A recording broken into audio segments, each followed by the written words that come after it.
네, 안녕하세요. 요로킨입니다. 오늘은 4월 13일 월요일, 부활절 월요일이고요. 네, 오늘 저녁 뉴스에서 무슨 얘기를 했냐 하면, 네, 드디어 마스크의 의무적인 사항에 대해서 얘기가 언급되었어요. 네, 한번 자세히 알아볼게요. 네, 며칠 전에 제가 올린 이 영상에 보시면, 그 얘기가 있었죠. 국립과학 아카데미 레오폴디나에서 현재의 규제와 금지를 풀기 위해서는 앱, 마스크, 그리고 더 많은 테스트가 필요하다. 이렇게 얘기를 했었죠. 이거는, 그동안 독일에서, 우리나라 대한민국 예를 들면서 이 세 가지를 통해서, 바이러스를 어느 정도 정복하는데 성공했다. 이렇게 항상 얘기를 했던 거예요. 그래서, 요번에, 그동안 막 말이 많았었죠. 원래는 부활절이 끝나고 나면 뭐 어떻게 될 건가 방향을 제시할 거다 이랬는데 부활절 전에 메르켈 총리가 라이브 스트림을 하면서도 뭐 앞으로 어떻게 될지 모르겠다. 규제를 완화하는 거는 좀 늦춰야 될 것 같다. 뭐 이런 식으로 얘기를 했었어요. 근데 오늘 저녁 뉴스에 어떻게 나왔냐 하면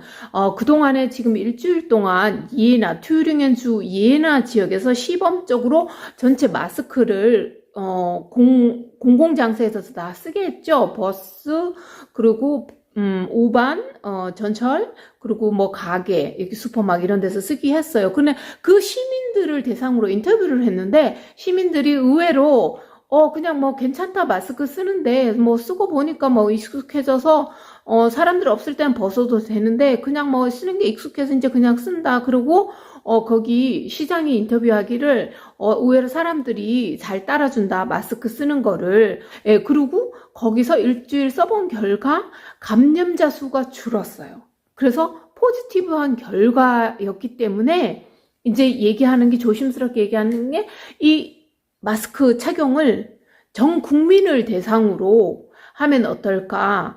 손 씻기와 뭐 거리 두기 이거를 하면서 여기에 마스크 쓰기를 플러스 한다면은 앞으로 조만간 무슨 가게나 상점들이 문을 열 수도 있고 식당들이 문을 열 수도 있고 학교도 이렇게 위에 상급 학교는 아니지만 초등학교랑 중학생 그래서 여기서 이렇게 치면 9학년, 10학년 정도까지는 학교를 갈 수 있게. 근데 뭐 그렇지만 한 교실에 뭐 15명 이내라든가 그리고 유치원은 5명 이내로 이렇게 정해진 명수 안에서 했으면 이런 얘기가 있었어요. 그래서 이제 요런 것들을 그래서 장장 16페이지에 달하는 팩트를 근거로 한 이렇게 추천을 앞으로 어떻게 했으면 좋겠다. 그동안에 이 규제를 완화 조치를 해야 되는데, 금지사항을 풀어야 되는데, 어떤 시점에서 풀 건가? 말이 되게 많았어요.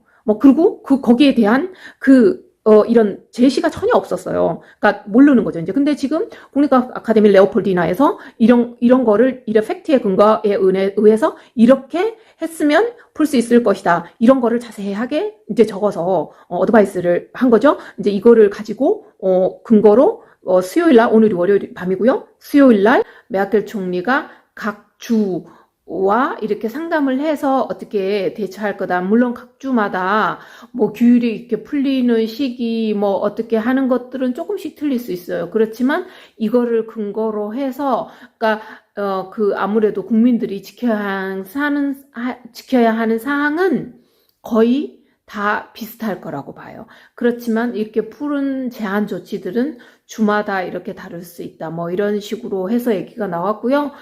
네, 그래서 잭슨 안할드의 미니스터 프레지던트도 이 레오폴디나의 이 추천을 바탕으로 정치인들이 앞으로 정책 방향을 어떻게 할지, 앞으로 정책을 어떤 점을 완화시킬지 이런 것들을 결정하는데 근본으로 삼으면 좋겠다. 네, 이렇게 얘기를 했고요. 네, 오늘도 뉴스에서 뭐가 재밌는 게 있었냐 하면 사람들이 이제 전부 집에 있잖아요. 집에 있으니까 심심해서 카탈리나라는 한 여성이 자기 남편을 고흐 있죠. 인상파 화가 고흐처럼 이렇게 해서 페이스북에 올렸어요. 그랬더니 사람들이 막 반응이 대단해서 그 서로서로 막 고전 명화에다가 자기 얼굴들 또는 가족 사진까지 막 넣어서 이렇게 포스팅을 해가지고 인기가 엄청 많아서 지금 그래서 카타리나는 이거 때문에 바쁘다고 해요. 네, 그래서 이렇게